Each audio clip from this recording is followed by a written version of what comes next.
So, you have seen those screening parameters. Now, we go to air. The air, so in air we have only two things. So, there is a term called aerosol. So, normally when we say air, so air is a mixture, air is really the aerosol, because aerosol is a dispersion. The term aerosol means dispersion of a solid or a liquid in a gas basically, but in our gas here we are interested in the air, okay, in air. So, here there are two components here, one is a solid particulate matter,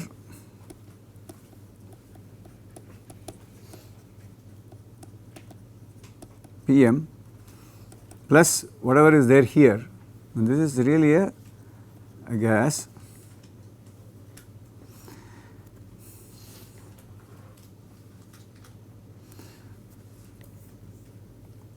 So, there are two phases. So, this is the aerosol. When they say aerosol, the reason they say aerosol is when you sample air or when you breathe, you are breathing the aerosol. You are not breathing you are not breathing one of the other. Okay, you are breathing both. So, that is why the term aerosol is a representation of when we are looking at this a mass of this whatever is here in the air here.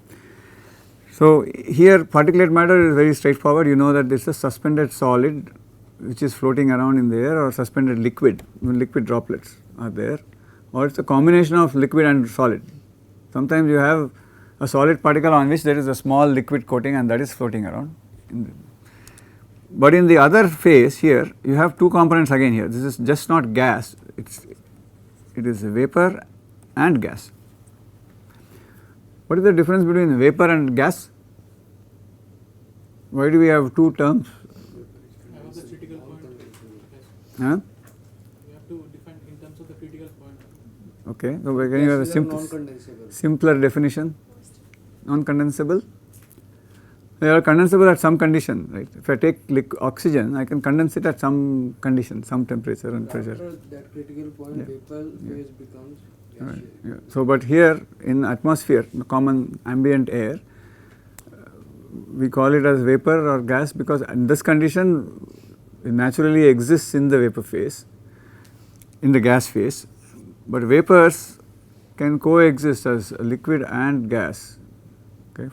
Water for example, so you have water at ambient temperatures and pressures, there is water vapor. If I keep water here, some of it will evaporate and it will create humidity, that is water vapor. Okay. But oxygen or carbon dioxide or carbon monoxide or nitrogen, they exist as gas phase under the conditions that we are talking about. So, thermodynamically they exist as gas phase here, there is no vapor there.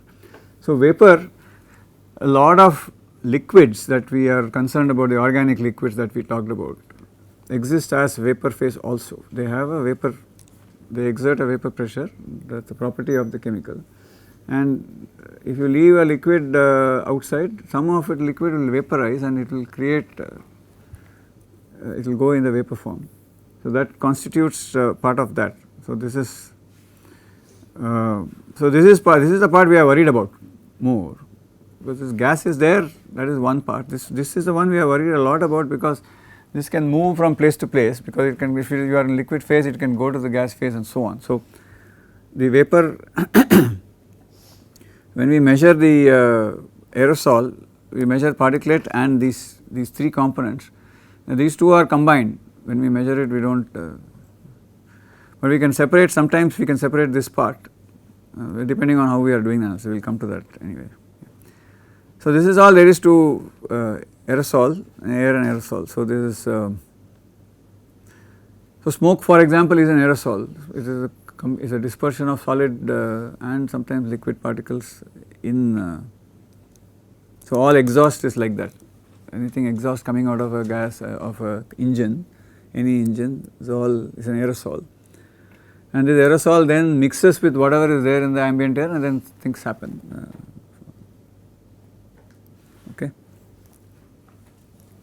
All right. Any questions?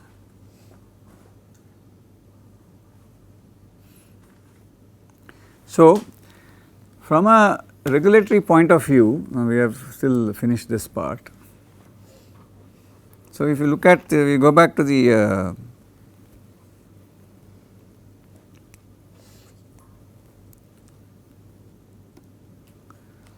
So, here again what are there are a large number of things that can get into air. So, like the water, we are also trying to prioritize. We need to look specifically at some big impactful pollutants first before we go and investigate what else is there in the environment. So, when we say the air is polluted, we need some handle on that. We can't just say air is polluted because I may think the air is polluted, you may not think the air is polluted. So, we need some kind of reference point for that. So, again there is a large number of pollutants that are possible that can be present in the environment. So, people have a criteria pollutant list, air pollutant list,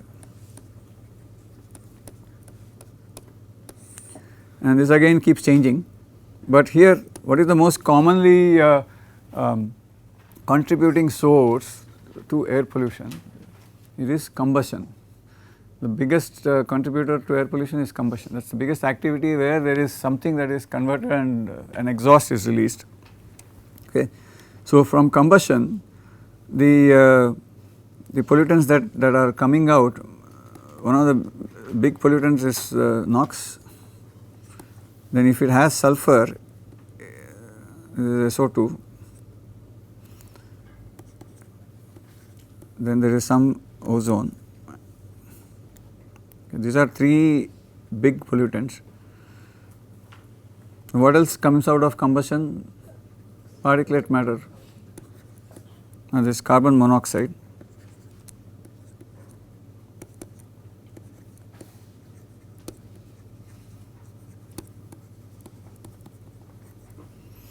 You also have other things here. So, long back when this criteria pollutant started, so this I will give you a little bit of history on it.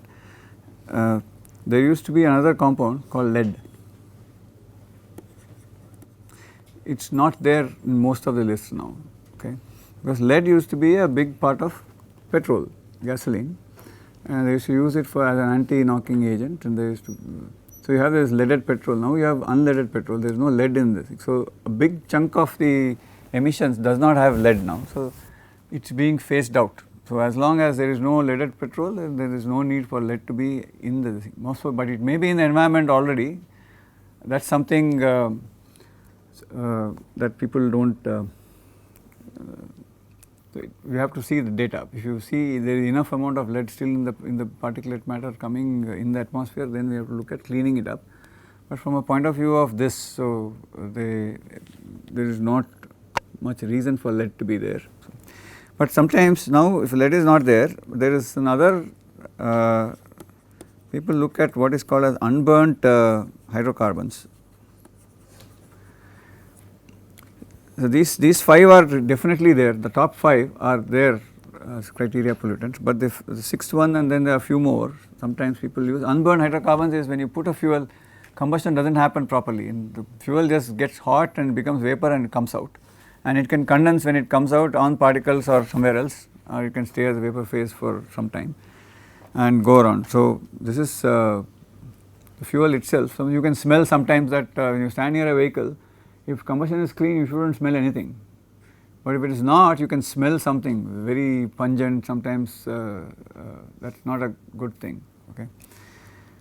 You also have along with this unburned hydrocarbons and this things, if you can get compounds that are there in the fuel as additives, not the main component of the fuel. So, this includes compounds like benzene, toluene and xylene, ethyl and ethyl benzene.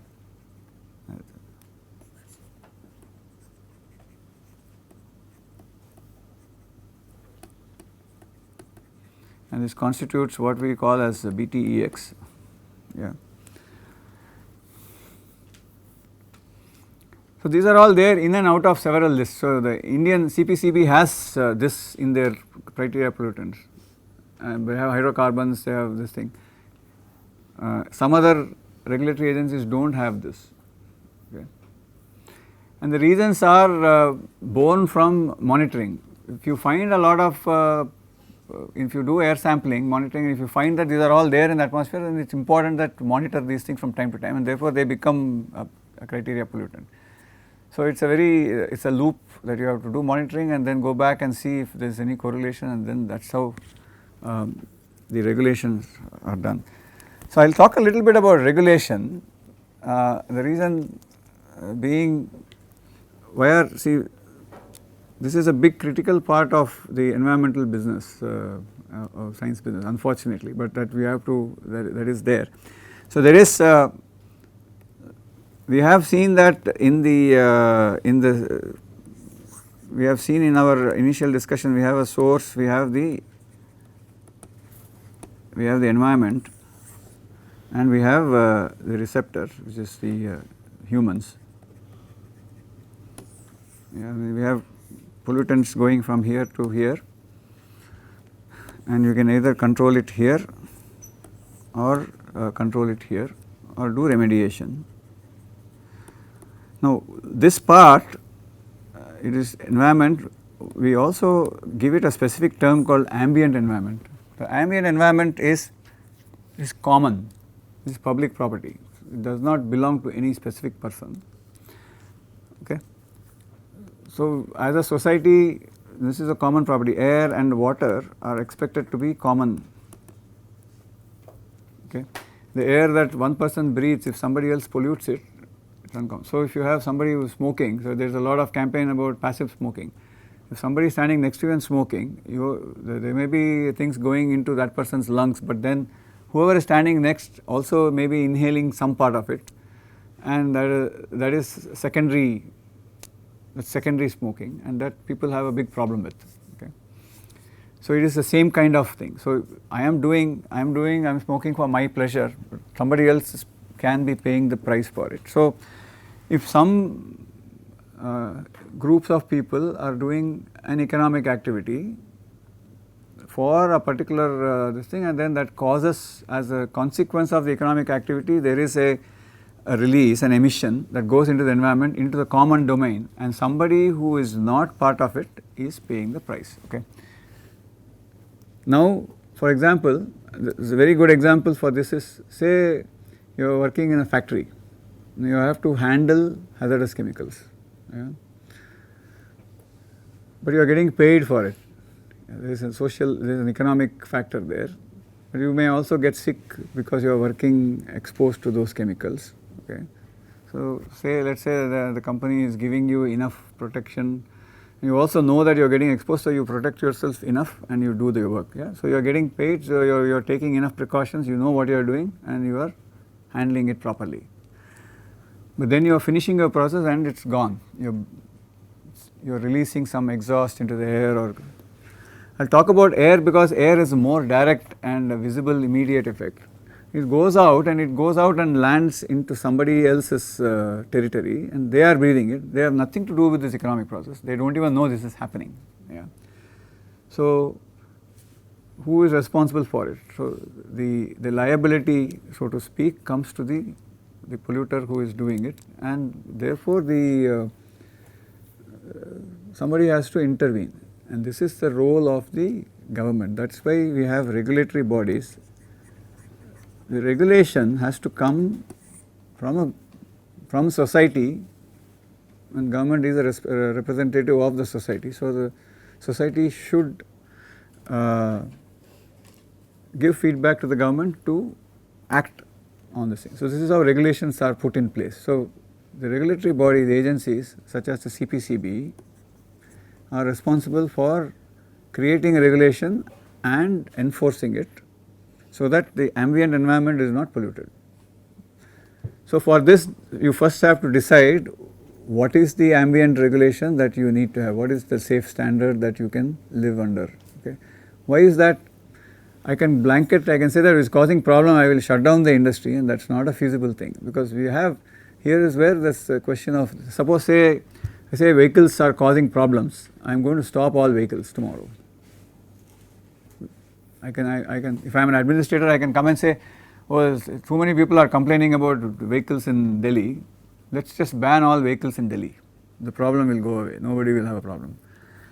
It is not a sustainable solution. The solution, then it will cause a lot of problems. Everything, the structure in which the city is built so far economic activity will suffer, and as a result of which you will have other social problems, everything may happen, very bad things can happen. Okay. This is the crux of what we call as in the discussion what we call as sustainability. It is not in isolation. We have sustainability where you have an economic model, then we have the environment, and we have society. All these three have to merge, and these three are, when they combine, we call it as a sustainable solution.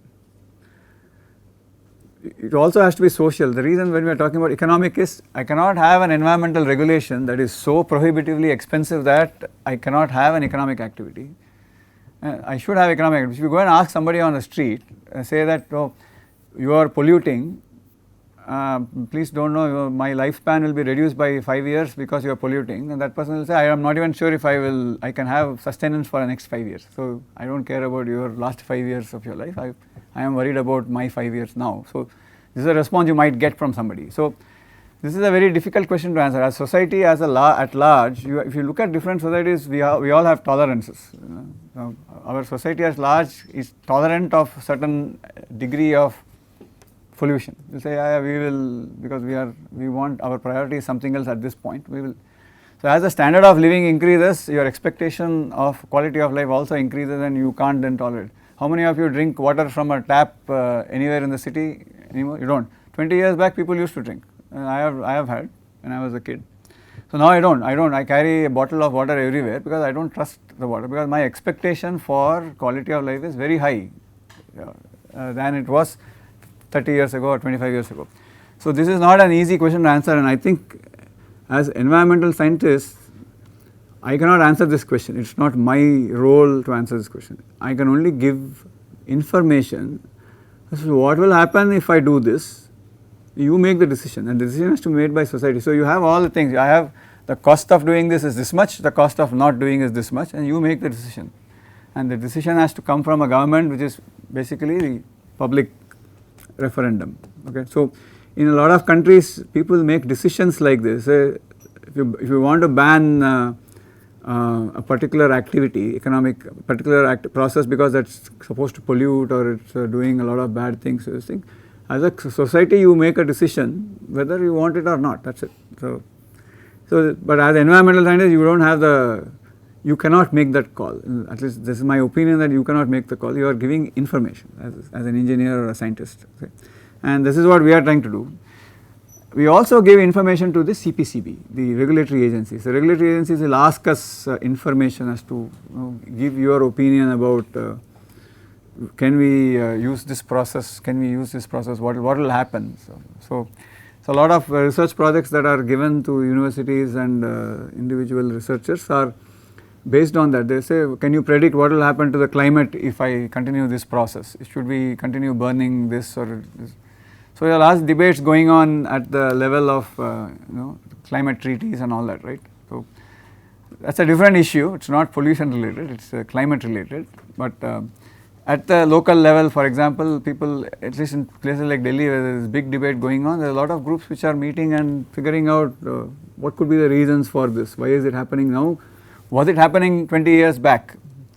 It very well could be happening 20 years back, but you just have not noticed it because it has not become important. Now it has become very important. For example, there is fog in several places. There is a question that came up, there is fog in a particular city in India. Suddenly now they said, we want to know if fog is related to pollution. For this, to make a decision, you have to go back and say, was the occurrence of fog the same 50 years back and is the same now, because now you are realizing that fog is a problem because you have a big airport there and you have 25 flights flying out and the flights will get delayed and your economic activity will suffer. 20 years back you did not have an airport, so you do not even care. Yeah, I don't even know. There is fog, very beautiful fog, nice in the morning, it is very happy, everybody is happy.